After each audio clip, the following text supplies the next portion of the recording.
بسم الله الرحمن الرحيم waxaad halkan ka arkaysaan dhammaan jaaliyada Soomaalida Ogaadeniya iyo jaaliyadaha kale ee ka socda Oromada iyo qaybaha kala duwan ee ku dawladda Itoobiya ay dhibaatada ku hayso waxa garabkayga taagan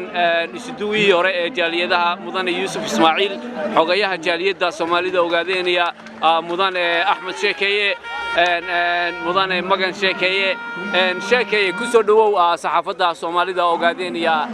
إليس تي عبد الرحمن واندوها وانا ما تنتهي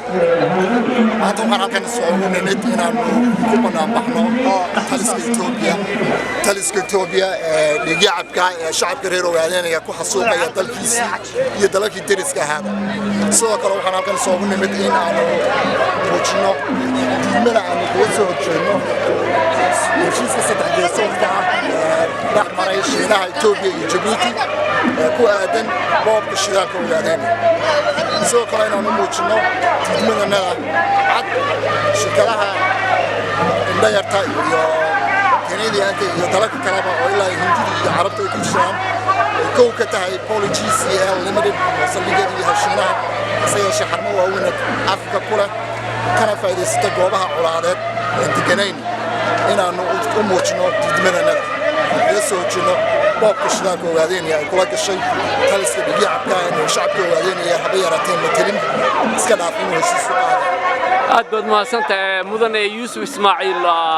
halkana taagan tahay waa xaruntii laga maamulayay gobolka Alberta ee loo yaqaan xafiiska dawladda gobolka Alberta ee golaha shacabka mudane Yuusuf bal ku soo dhawow Ilays TV aduguna waxa aad ku darayso mudaharaadkan ballaaran ee aad ku horqabateen maanta halkan عبد الرحمن أربان وفرح صناعي مدهرات كان وين ما أنت كنا على جوري الشروق ده الشرعية كندا دول كالبرتا اللي يقعنا عاصمة إدمونتون وأنا كفرح صناعي إني مدوبين وهذا مغطى روما كوميونتي الصومالي كوميونتي إن أي مدوبين ويسكت دومين وأي كسر جدًا تلك هي ضعة يبوك دخلية محاكو هذه إثيوبيا iyo Romaland labadaba oo hadda ay Itoobiya carcar cusub ay gelisay ula soo bixi lahayd khayraadka isaga iyo inaan waxaanu doonaynaa u sheegno dawladda Kanada ee maanta aan hor taaganahay in waxa Itoobiya ka socda ay ka indhalaadahay ujeedadii aad u timaadeen maanta halkan عبد الرحمن وماشان maanta waxaan u nimid waxaanu la socodsiinaynaa legislationka Edmonton in ay nagu soo kordheen carcar lagu boobayo shidaalkii ay lahayd Ogaadeniya taas oo iyadoo dadka reer Ogaadeniya lagala tashanin lagala maaragtay doonaya in lagala baxo wadankii intaas qof u soo dhinteen wadankii intaas oo ummadii u soo haligantay wadanka ay u dagaalamayso jabhadda oo la maaragtay u dagaalantay xorriyadda wadanka isaga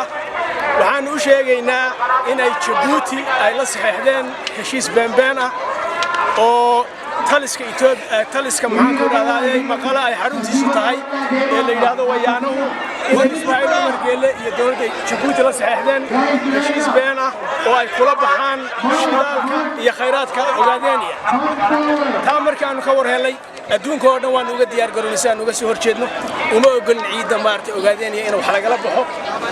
been iyo riyo weeyaan ee maxaan ku dhahdaa inna kama maartay dheefi doono anaga iska leh khayraadka waxaan nahay nation aad u ballaaran waxaan